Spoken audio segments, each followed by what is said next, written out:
Turkiyaga kelgan O'zbekiston fuqarolari uchun til va madaniyat jihatdan muhim bir afzallik mavjud. O'zbek va turk tillari bir xil til oilasiga mansub bo'lgani uchun ko'plab so'z va iboralar bir-biriga o'xshash. Bu esa kundalik hayotda moslashishni ancha osonlashtiradi. Shunga qaramay, dastlabki davrda ayrim tushunmovchiliklar yuzaga kelishi mumkin.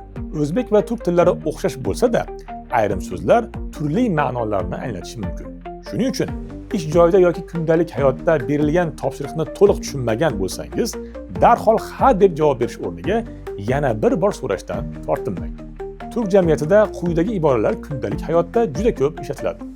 Günaydın, xayrli tong, iyi günler, yaxshi kunlar, qulay gelsin, ishingiz oson bo'lsin, sog' bo'lin, tashakkur ederim, rahmat. Bu kabi iboralar muloqotni yanada samimiy qiladi. Turkiyada turk tilini qanchalik yaxshi bilsangiz, kundalik hayotingiz shunchalik oson bo'ladi. Til bilish ish joyidagi muloqotni osonlashtiradi, rasmiy ishlarni tezroq hal qilishga yordam beradi va yangi tanishlar orttirishga imkon yaratadi. Til o'rganish jarayonida texnologiyalardan ham foydalanishingiz mumkin. Google Translate kabi tarjima dasturlari kundalik suhbatlarni tushunishga yordam beradi. Shuningdek, ChatGPT, Gemini kabi sun'iy intellekt vositalari ham ayrim so'zlarning ma'nosini bilish, matnlarni tushunish yoki umumiy ma'lumot olish uchun foydali bo'lishi mumkin. Chet davlatda yashash va ishlash ba'zan psixologik jihatdan qiyin bo'lishi mumkin. Biroq Turkiya va O'zbekiston o'rtasidagi madaniy va diniy o'xshashliklar sababli moslashuv jarayoni ko'pincha boshqa davlatlarga qaraganda osonroq kechadi. Turkiyada yashayotgan O'zbekiston fuqarolari sonining ko'pligi ham bu jarayonni yengillashtiradi. Yangi davlatga kelganingizda o'zingizni jamiyatdan ajratib qo'ymaslik muhim.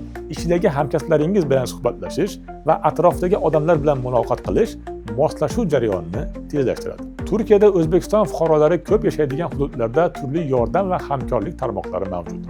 So'nggi yillarda O'zbekiston fuqarolari tomonidan tashkil etilgan turli jamiyat va uyushmalar soni ham ortib bormoqda. Bunday tadbirlarda qatnashish bir tomondan vatan sog'inchini kamaytiradi, ikkinchi tomondan esa Turkiyadagi hayotga tezroq moslashishga yordam beradi.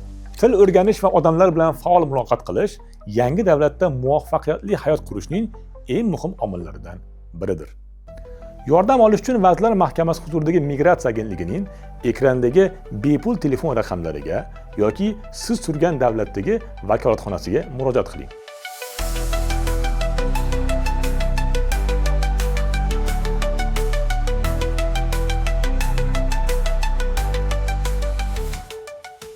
Agentlik vakolatxonalari mavjud bo'lmagan xorijiy davlatlarda fuqarolarga O'zbekiston Respublikasining xorijdagi diplomatik vakolatxonalari va konsullik muassasalari orqali yordam ko'rsatiladi.